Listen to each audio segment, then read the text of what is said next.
उम्मीदों का बजट विधानसभा की कार्यवाही कल 11 बजे तक के लिए स्थगित हो गई है।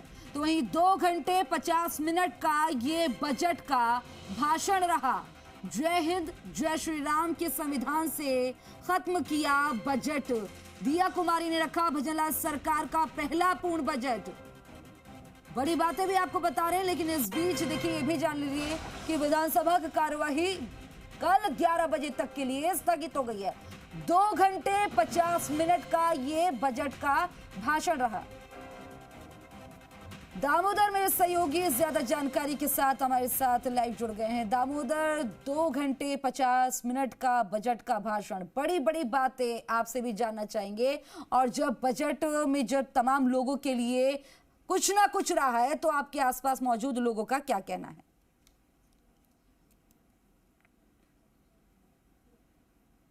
दामोदर, क्या आप तक आवाज आ रही है? चलिए, दामोदर से दोबारा संपर्क करने की कोशिश हम कर रहे हैं। दामोदर मेरे सहयोगी फिर हमसे जुड़ गए हैं। दामोदर, बड़ी बड़ी बातें तो हम बता रहे हैं कि इस बजट में, बजट के भाषण में क्या रही है। हर किसी के लिए कुछ ना कुछ है, तो लोगों की कैसे प्रतिक्रियाएं अब सामने आ रही हैं?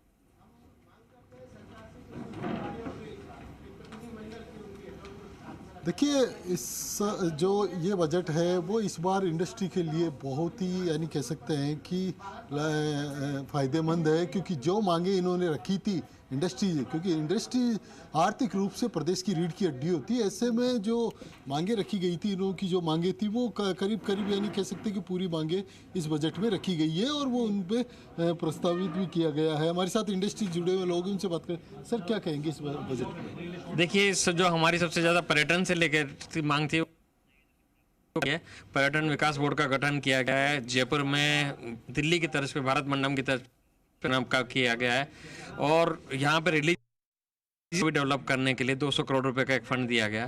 तो टूरिज्म के हिसाब से अगर देखा जाए तो राजस्थान जो पहले से अग्रणी है, उसको आगे बढ़ाने के लिए काफी हद तक बहुत अच्छी अच्छी पॉलिसी दी है। व्यापार संबंधित बात करें तो व्यापार को किस तरीके से देखते हैं? बजट में आपको कितने देखिए, बिल्कुल संतुलित बजट और पहला जो बजट है सराहनीय है, स्वागत योग्य बजट है। हम इसकी प्रशंसा करते हैं व्यापार जगत कि जिस तरह से जयपुर में कई चीज़ों की प्रॉब्लम थी, बाजारों में यूरिनल के जो बाथरूम्स नहीं थी।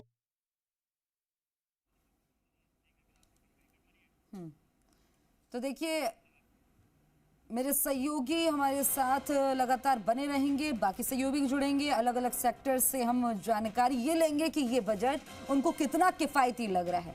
लेकिन इस बीच ये बड़ी बड़ी बातें जो हैं हम आपको दिखा रहे हैं, ताकि ये आप जान लें कि आपको किस तरह से क्या फ़ायदा देने की तमाम जद्दोजहद की गई है। 100 से अधिक प्रधान खनिज तमाम समेत ये जो बातें हैं आपको बता रहे हैं। बजट में फायर सेफ्टी नियमों में बदलाव को लेकर घोषणा हुई है। तो वहीं 15 मीटर तक के भवनों के निर्माण में फायर सेफ्टी नियम 50 रुपए मीटर की जगह 15 रुपए मीटर की घोषणा की गई है।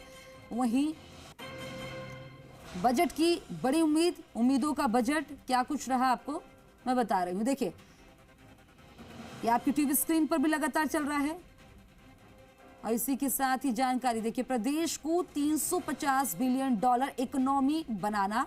और दामोदर मेरे सहयोगी लगातार हमारे साथ बने हैं, उद्यमियों से बातचीत कर रहे हैं। दामोदर, बातचीत का सिलसिला एक बार फिर से शुरू करिए, बात करिए उद्यमियों से, कैसा लग रहा है उन्हें ये बजट?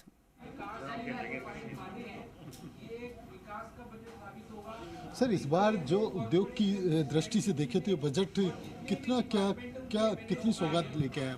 देखिए, इस बार उद्योग को कई एमनेस्टी स्कीम बढ़ाई है सरकार ने, स्टैम्प ड्यूटी में कमी करी है, काफ़ी रजिस्ट्रीज में कमी करी है और काफ़ी मांगे जो थी हमारे 40 की थी, सरकार ने काफ़ी मांगी है इसमें। अब इम्पोर्टेंट ये है कि जो नई सरकार पॉलिसी लेके आ रही है, चाहे वो रिप्स हो या पर्यटन पॉलिसी लेकर आ रही है, उसमें सरकार किस तरह के प्रावधान लेकर आती है, सबसे ज़्यादा इंपॉर्टेंट वो देखने को मिलेगा।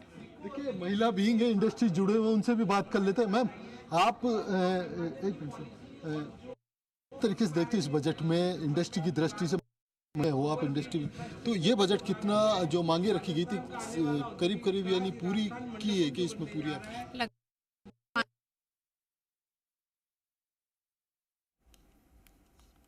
तो देखिए, कुछ ऑडियो इशू है लेकिन उसको दुरुस्त किया जा रहा है। इस बीच ये बड़ी बातें देखिए आपको लगातार बता रहे हैं, नीलामी के ब्लॉक्स की संख्या बढ़ाई जाएगी। वहीं कुछ मामलों में जहां प्राइवेट खनन की अनुमति नहीं थी, वहां पर अनुमति की बात भी सामने आ रही है। वो क्षेत्र प्राइवेट हो जाएंगे। वहीं लैंड यूज चेंज में रिको एनओसी की बाध्यता खत्म होगी। वहीं बजट की बड़ी बात है, प्रदेश को $350 बिलियन इकोनॉमी बनाना। राजस्थान में पंचायत चुनाव के लिए 1 स्टेट 1 इलेक्शन। भजनलाल सरकार में खुला नौकरियों का पिटारा। युवाओं के लिए नौकरी की बड़ी घोषणा। इस साल 1 लाख भर्तियों की घोषणा। वहीं कहा कि हमने 5 साल में 4 लाख युवाओं को नौकरी देने का संकल्प लिया है। युवा नीति 2024 लाने का ऐलान। राज्य में 20 ITI कॉलेज बनाने की घोषणा। राजस्थान में युवाओं को रोजगार के नए अवसर। जोधपुर से मेरे सहयोगी राकेश भारद्वाज हमारे साथ जुड़ गए, आम लोगों के साथ मौजूद है। राकेश, सीधा लोगों से बातचीत करिए, जानिए कि जो बजट आया है, ये बजट कितना उनकी उम्मीदों पर खरा उतरा, कितना पसंद आया, कितने नंबर देंगे वहां पर लोग मौजूद जो हैं?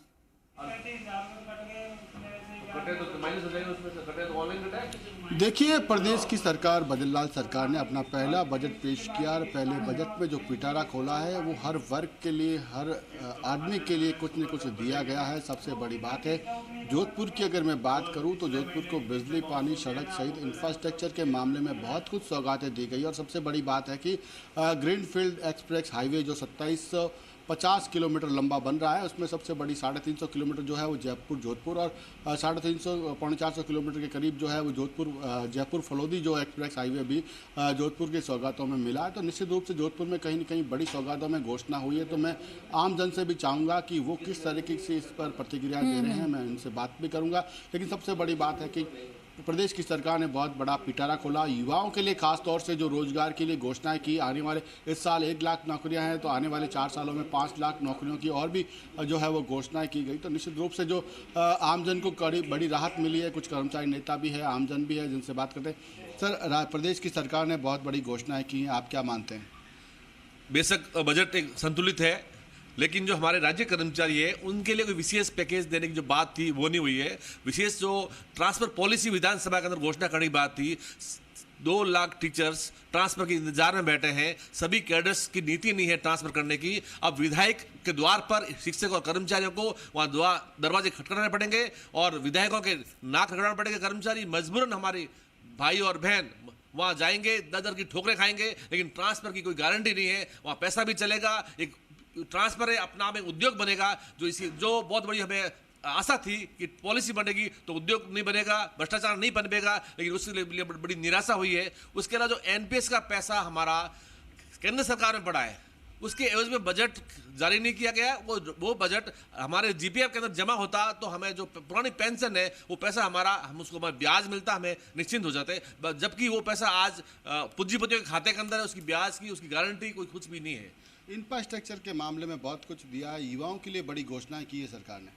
बेशक जो सरकारी नौकरियों का जो किया है, यदि ये पूरी होती है तो हम उसका स्वागत करते हैं। और विशेषकर जोधपुर को लिए कोई बड़ी सड़क मार्ग दिया है, इसका भी स्वागत है।